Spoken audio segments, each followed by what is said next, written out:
Shalom peuple de Dieu, ici c'est votre sœur Olivia Livingstone. J'ai voulu partager cet épisode de Winlows. C'est l'histoire d'une fille qui vient de commettre un acte sexuel. Elle est chrétienne, mais elle vient de commettre un acte sexuel. Elle se sent très mal. Elle demande à Dieu, Seigneur, qu'est-ce que j'ai fait? Je suis vraiment désolée. Elle a du remords, elle a vraiment mal. Elle se sent sale face au péché qu'elle vient de commettre. Et elle ne sait pas que Dieu va lui pardonner. Elle ne croit même pas que Dieu va lui pardonner à l'instant T. Et elle se met donc à pleurer et demande pardon à Dieu. Elle se sent vraiment sale. Et là, c'est une scène où elle est en train de prier. Elle a ses moments de prière. Et subitement, le diable apparaît. Le diable apparaît parce que c'est ça que le diable veut toujours faire, mettre la culpabilité dans nos cœurs, nous dire que Dieu ne nous a pas pardonné. Là, le diable est en train de lui rappeler qu'elle est une pécheresse. Elle a commis la fornication. Et il utilise les versets bibliques. Il faut savoir que le diable connaît bien la parole de Dieu. Il utilise ces versets bibliques pour la convaincre, pour lui dire que ses mains sont sales. Elle n'a pas un cœur pur. Dieu ne peut même pas écouter ses prières. Qu'elle perd son temps. Et elle est là, elle croit au mensonge du diable. Elle n'arrive pas à prier parce qu'elle croit ce que le diable est en train de dire. Et le diable lui dit qu'elle est en train de perdre le temps, qu'elle est une fille sale. Et elle se sent vraiment coupable face au péché qu'elle a fait. Et elle pleure, elle pleure, elle pleure, elle pleure. Elle n'arrive pas à méditer, elle se plaint qu'elle n'arrive pas à méditer, elle n'arrive pas à prier. Elle se sent tellement mal face au péché qu'elle a fait. Là, c'est encore une autre scène avec sa collègue. Sa collègue dit qu'elle a mal à la tête. Et comme d'habitude, normalement, elle a toujours l'habitude de prier naturellement pour sa collègue. Bref, en tant qu'enfant de Dieu, on prie toujours les uns pour les autres, comme la Bible nous dit. Mais là, le diable vient encore lui rappeler dans sa pensée qu'elle a péché.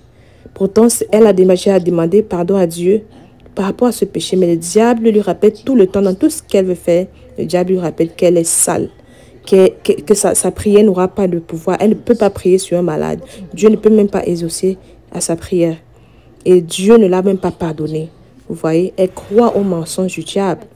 Et du coup, elle dit à sa collègue que non, tu n'as pas besoin de ça pour le moment. Tu n'as pas besoin de prière. Tu as besoin de médicaments pharmaceutiques. Vous voyez, elle a cru encore une fois de plus au mensonge du diable. Elle a dit que non, tu as besoin des médicaments. Et sa collègue est surprise que comment ma soeur qui a l'habitude de prier pour moi naturellement, elle ne prie pas pour moi. Elle me demande plutôt de prendre les médicaments. Bon, là encore, c'est une autre scène. Elle médite encore sa parole, la parole de Dieu. Elle veut méditer la parole de Dieu. Elle lit la Bible, elle proclame la parole de Dieu. Et le diable vient encore avec ses mêmes pensées. Il lui demande d'arrêter. Tout se passe dans la pensée. Il demande d'arrêter. Tu lis la Bible, pourquoi? Tu n'as pas honte de toi? Dieu t'a condamné. Tu lis la Bible, pourquoi? Vous voyez? Elle est tourmentée par ce que le diable met dans ses pensées. Elle est tourmentée, elle n'a pas la conviction que Dieu l'a pardonné. Et c'est le rôle du diable de mettre le doute, de mettre la condamnation quand on n'est pas sûr que Dieu nous a pardonné. Elle est vraiment à bout. Elle ne sait plus vraiment quoi faire. Elle est vraiment dépassée. Elle demande à Dieu qu'est-ce qu'elle doit faire par rapport à ce péché qu'elle a commis. Est-ce que Dieu va lui pardonner? Elle pleure, elle pleure, elle pleure. Et le diable est content.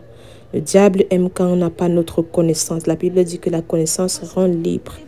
Et finalement, elle est partie voir son pasteur. Et elle dit qu'elle n'a pas de paix depuis qu'elle a commis cet acte. Et il faut noter que la Bible dit que venez à moi, vous tous qui êtes fatigués et chargés, et je vous donnerai du repos. Et elle a été dans cet état-là où elle était fatiguée de cette situation. Et le pasteur lui dit, écoute, le moment où tu as demandé pardon à Dieu, il t'a pardonné. Et ton salut n'est pas par rapport à ce que tu as fait, mais c'est par rapport à ce que Jésus-Christ a fait pour toi à la croix du Calvaire. Jésus-Christ est mort à la croix pour nous pardonner. Et il n'y a plus de condamnation pour ceux qui sont en Jésus-Christ, qui marchent selon l'Esprit de Dieu et non par la chair. Donc c'est cette parole que son pasteur lui rappelle encore. Mais elle dit que depuis qu'elle a demandé pardon à Dieu, elle ne sent pas la paix, elle se sent toujours coupable. Elle se sent toujours coupable. Et le pasteur lui dit que le pardon n'est pas un sentiment. C'est tout simplement la connaissance que nous avons de la parole de Dieu. Et le sang de Jésus-Christ est toujours disponible pour nous, pour laver nos péchés aussi longtemps que nous sommes en vie. Donc c'est ça que ce pasteur lui rappelle encore. En fait, nous devons toujours rappeler la parole de Dieu. Quand on traverse ce genre de situation, on se souvient de la parole de Dieu. Parce que la Bible déclare aussi que 7 fois le juste tombera, 7 fois il se relèvera. Donc si tu as péché, ce n'est pas trop tard.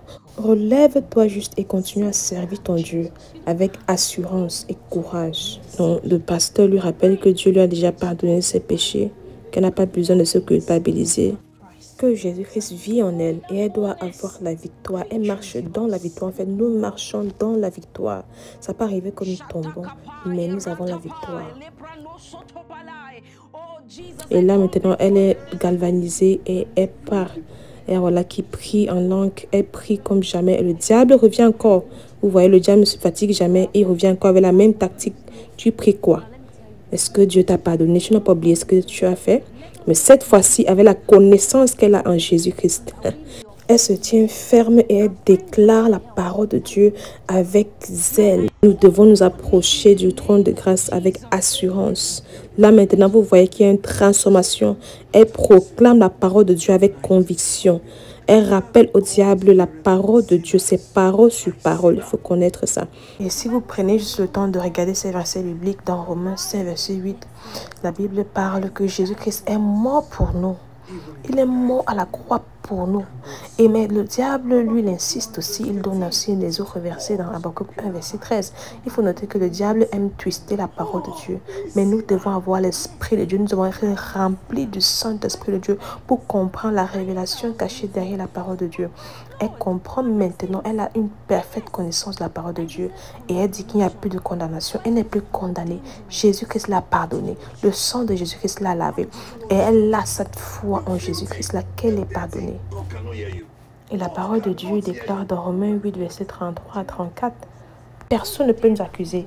Et nous savons que le père de l'accusation, c'est le diable. Dieu nous a choisis, Dieu nous a établis.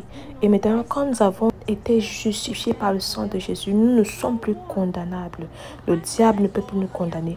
Nous devons juste présenter la croix de Jésus-Christ quand le diable vient avec ses accusations devant nous.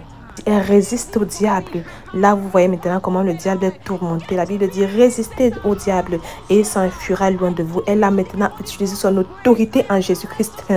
C'est ça que nous devons faire en tant qu'enfants de Dieu.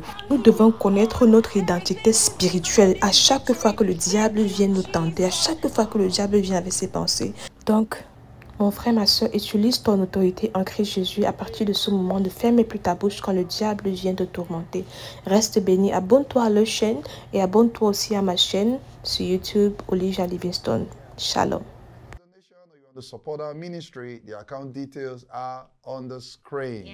Thank you so much. God bless you. Bye.